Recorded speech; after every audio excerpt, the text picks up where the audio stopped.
সার্কের পুনরুজ্জীবনের চেষ্টা বাংলাদেশ পাকিস্তানের, ভারতের নজর বিমস্টেকে। ভারতীয় সংবাদ মাধ্যমের প্রতিবেদনের উপর ভিত্তি করে আজকের পত্রিকা এই রিপোর্টটি করেছে।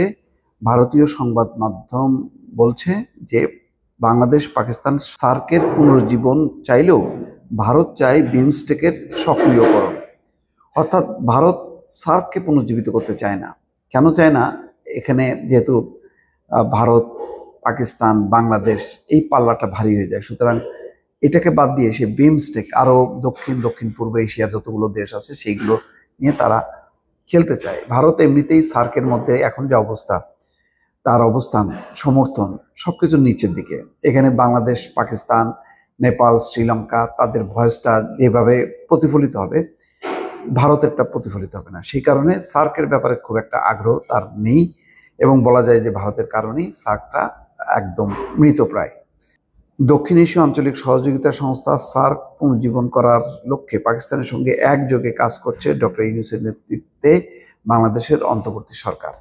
বিপরীতে সার্ককে নিষ্ক্রিয় রেখেই ভারত দৃষ্টি কেন্দ্রীভূত করেছে বিমস্টেকে, অর্থাৎ Bay of Bengal initiative for multi sectoral technical and economic কোঅপারেশনের দিকে। সার্ক যেখানে দক্ষিণ এশিয়ার 8টি দেশ নিয়ে গঠিত, সেখানে বিমস্টেক মূলত বঙ্গোপসাগরের তীরবর্তী দক্ষিণ ও দক্ষিণ পূর্ব এশিয়ার দেশগুলো নিয়ে গঠিত। ভারতীয় সংবাদ মাধ্যম ইকোনমিক টাইমসের প্রতিবেদনে বলা হচ্ছে, তারা জানতে পেরেছে পাকিস্তান বাংলাদেশের অন্তর্বর্তী প্রশাসনের সদস্য এবং কিছু অবসরপ্রাপ্ত সামরিক কর্মকর্তাকে প্রভাবিত করে সার্ক পুনর্জীবনের প্রচেষ্টা চালাচ্ছে। ইকোনমিক টাইমস বলছে এটি নাকি ভারতের উপর চাপ সৃষ্টি করার কৌশল হিসেবে ব্যবহৃত হচ্ছে। ঢাকায় পাকিস্তান হাই কমিশন বাংলাদেশের বিভিন্ন প্রতিষ্ঠান, মন্ত্রণালয় ও বিশ্ববিদ্যালয়ের সঙ্গে তাদের যোগাযোগ সক্রিয় করেছে এবং বিভিন্ন ধারণা প্রচার করছে, যার মধ্যে সার্ক উল্লেখযোগ্য। বর্তমানে সার্কের মহাসচিব বাংলাদেশের কূটনীতিক মোহাম্মদ গোলাম সরোয়ার। ভারতীয় সংবাদ মাধ্যমটির দাবি, সার্কভুক্ত দেশগুলোতে ভারতের প্রস্তাবিত বিভিন্ন সংযোগ প্রকল্পে পাকিস্তানের একগুঁয়ে আচরণ ও সন্ত্রাসবাদের বিরুদ্ধে কার্যকর ব্যবস্থা নিতে ব্যর্থতার কারণে সার্ক কার্যত নিষ্ক্রিয় হয়ে পড়েছে। এর আগে 2014 সালের নভেম্বরে নেপালের কাঠমান্ডুতে অনুষ্ঠিত সার্কের অষ্টদশ শীর্ষ সম্মেলনে 8 দেশের এই জোটের 2টি চুক্তি শেষ করার প্রস্তুতি ছিল।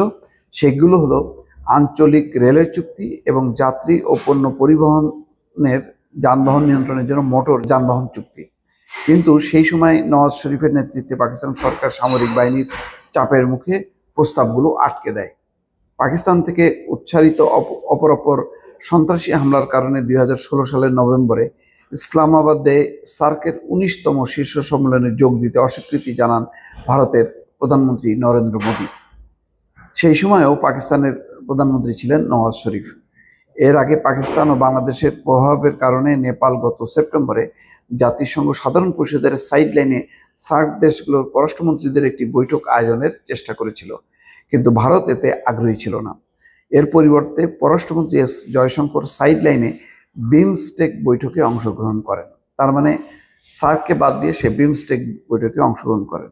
উল্লেখ্য, বে of Bengal initiative for multi sectoral technical and economic cooperation, অর্থাৎ উপসাগরীয় অঞ্চলের বহুমুখী, বঙ্গোপসাগরীয় অঞ্চলে বহুমুখী কারিগরি ও অর্থনৈতিক সহযোগিতা উদ্যোগ বা সংক্ষেপে বিমস্টেক দক্ষিণ ও দক্ষিণ পূর্ব এশিয়ার কয়েকটি দেশকে নিয়ে গঠিত একটি আঞ্চলিক জোট।